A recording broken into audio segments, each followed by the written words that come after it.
Hello and welcome to B'nei Beraq. So if we're in B'nei Beraq, where are all the buildings? Why does it look like some abandoned lot off the side of the highway? Why is that interchange on the highway behind me known as Misubim Interchange? And why is it that the thousands of motorists driving past Misubim Interchange every day are suddenly hit with this stench of garbage while they're driving? So the reason there's no buildings here is because we're actually standing amongst the ruins of the ancient city of B'nei Beraq. The modern city of B'nei Beraq is just a few miles to the north that way. And what is B'nei Beraq? So it's mentioned in the Tanakh, in the book of Joshua, as one of the cities in the portion of the tribe of Dan. But perhaps most famous for being the setting of a story that we read in the Haggadah. Ma'aseh Rabbi Eliezer, Rabbi Yoshua, Rabbi Elazar ben Azariah, Rabbi Akiba, Rabbi Tarfon, 5 rabbis, Shayu Misubim B'nei Beraq, that were having dinner on the night of the Seder in B'nei Beraq. They were being hosted by Rabbi Akiba, who lived here in B'nei Beraq. He had a yeshiva here. And we are told that they said over the story of the Exodus, Sipur Yetziat Mitzrayim, the entire night until morning came, and their students had to come and tell them, our rabbis, the time for Kriyat Shema in the morning has come. So it's possible that they didn't realize that the time had come because they were so engrossed in the story, they were so involved. In my family growing up, when we read the Haggadah, we always liked to conjecture that they were in hiding. So they couldn't tell that morning had come. And we assumed they were in hiding from the Romans. These rabbis lived in a generation after the destruction of the Second Temple, a generation that saw much persecution of the Jews at the hands of the Romans. It is known that Rabbi Akiba was the spiritual leader of the Bar Kokhba rebellion, which happened at the climax of those persecutions.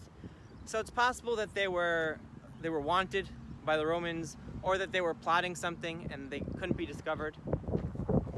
I always assumed that they were hiding in caves, but coming to this place, coming to B'nei Beraq, which is in the middle of the coastal plain, nowhere near any hills or mountains which are in the center of the country, so there are no caves here.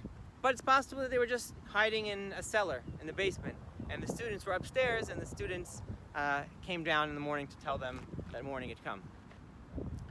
So another story about B'nei Beraq, and this is after the time, probably a little bit after the time of Rabbi Akiba. A story is told in the Talmud of a certain Rami Bar Yehezkel, who once visited B'nei Beraq, and he saw a scene of lush pastures and goats grazing, and there were also a grove of fig trees, and the goats were eating from the figs on the trees, and honey was oozing from the figs, and also milk was dripping from the goats, and the honey and the milk mixed together and flowed together. And when he saw that, he said, now I understand the verse in the Torah that describes Israel as Eretz Zavat Halab U'Dvash, a land flowing with milk and honey. So let's fast forward many centuries in the story of B'nei Beraq to modern times, and there was an Arab village here known as Ibn Ibraq, and from there we can assume that they preserved the ancient name of B'nei Beraq. It matches the location given in the Bible.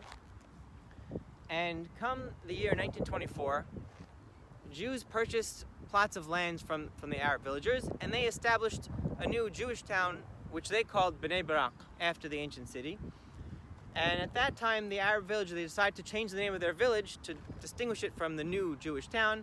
So they changed the village to be called Khairiyeh, which means good, because the land here agriculturally was very good, as you saw from that story of the flowing milk and honey. In 1948, the Arab village was depopulated, and this area just became abandoned. Behind me here are just ruins which are already overgrown. And in 1952, this area was actually turned into a garbage dump. And there you can see that big mountain over there. Like I said, we're in the coastal plain, there's no mountains here. That's man-made. That is from household garbage that was dumped in a landfill from 1952 until it was closed in 1998. So during those years, the entire area around, they had to do some salvage excavations to make sure that no valuable remains were destroyed.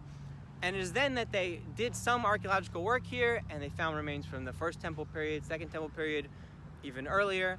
And that further strengthened the association that this indeed was the original B'nei Beraq. In case you haven't figured it out yet, that interchange on the highway is called Mesubim Interchange because it's named in honor of those 5 rabbis who had the Seder here, as we read in the Haggadah. But other than that, almost nothing has been done in the way of preservation here. That concrete shell behind me is probably from the Arab village that was once here, but you can't see anything from earlier periods except for just shards of pottery that you'll find strewn about the floor. In the building over there, there's a sewage treatment facility which is still active. That's probably where the foul odor that motorists smell on the highway comes from. The landfill was closed in 1998. After several years of planning, the site was rehabilitated, and just in recent years it's now open to the public as a park.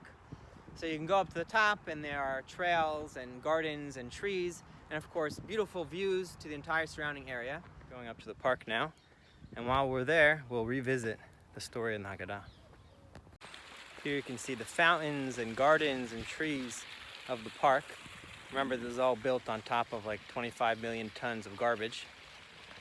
So now we're at the very western end of the park, and behind me you can see the entire skyline of the Tel Aviv metropolitan area, including the modern city of B'nei Beraq in that direction behind me. And I think it's very symbolic. Being up here reminds me of the story in the Haggadah of the rabbis who lived in a generation where they had so much garbage dumped on them. They witnessed destruction of the temple and the exile of their people, persecutions. Every attempt to fight back against the Romans was crushed. Jerusalem was made off limits to them. But despite all that, they were able to climb up on top of that mountain of garbage and see afar. They looked far into our past and told over the story of the Exodus all night long. It was relevant to them despite all the bad things that had happened. And they looked far into the future, because the very next statement in the Haggadah is that of Rabbi Elazar ben Azariah, who mentions the opinion of the rabbis, who saw a hint in the verse Kol Yemei Hayecha to the days of the Messiah, L'Habi Limot HaMashiach. The rabbis in that generation, they were able to reinvent the night of the Seder in the absence of the temple and the Pesach sacrifice, and their statements and stories became the basis of the Haggadah, that central Jewish text which has remained relevant and familiar to all in the intervening 2,000 years, and it preserved our yearning to return to the land of Israel and to return to Jerusalem. And it is in that merit, I think, that we are able to see today the miracle of ingathering of exiles. If they were alive today to see it, I'm sure they would be very proud. And may it be God's will that should only continue. Chag Sameach, and thanks for watching.